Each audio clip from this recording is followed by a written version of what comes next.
আপোষ মীমাংসার ভিত্তিতে যদি ধর্ষণ হয় ওটা ধর্ষণ না। আপোষ মীমাংসার ভিত্তিতে যদি চাঁদা তোলা হয় এটা চাঁদা না। আপোষের ভিত্তিতে যদি ঘুষ নেই, ঠিক আছে, তোমার তো এখন জেলে যাওয়ার কথা, আমি তোমাকে জেলে দিচ্ছি না, যতদূর পারো মাল দিয়ে ফেলাও, তোমার ছাড়িয়ে দিলাম, তাহলে তুমি জেলে যাওয়ার কথা, তুমি গেলা না, তুমি খুশি, আমি টাকা পাইলাম, আমিও খুশি।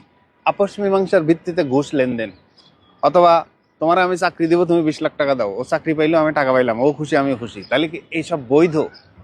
মানে আপোষ মীমাংসার ভিত্তিতে চাঁদা এটা বৈধ, আপোষ মীমাংসার ভিত্তিতে ঘুষ বৈধ। আপোষ মীমাংসার ভিত্তিতে এটা কি, ধরেন ধর্ষণ, মেয়ে তখন রাজি ছিল, কিন্তু মেয়ে তো পরে গিয়ে মামলা করতে পারে, যেটা আইন কাভার করে, যে বিয়ের প্রলোভন দেখাইয়া আমাকে ধর্ষণ করছে, যে তুমি তো 2 দিন পর আমার বউ হবেই, কিন্তু পরে গিয়ে এটা হয় নাই, সম্পর্ক ব্রেকআপ, সে গিয়ে মামলা করছে, এটা আদালত, ধরেন আদালত হোক, থানায় হোক, মামলা করলো। তো একটা পরিষ্কার ক্লজ আছে যে বিয়ের প্রলোভন দেখায় যদি এই আপোষ মীমাংসা হয়, ও মামলা করতে পারবে। এখন আমি যদি নিজের থেকে একটা ধরেন আইন আবির্ভাব করি যে আপোষ মীমাংসার ভিত্তিতে যদি ধর্ষণ হয় এটা ধর্ষণ না, হবে? হবে না ভাই। এটা পরিষ্কার করে আইনে প্রতিটা ক্লজ বলা আছে। এই জন্য নিজে নিজে আইন সৃষ্টি করার দরকার নাই, আইনটা বরং জানার দরকার।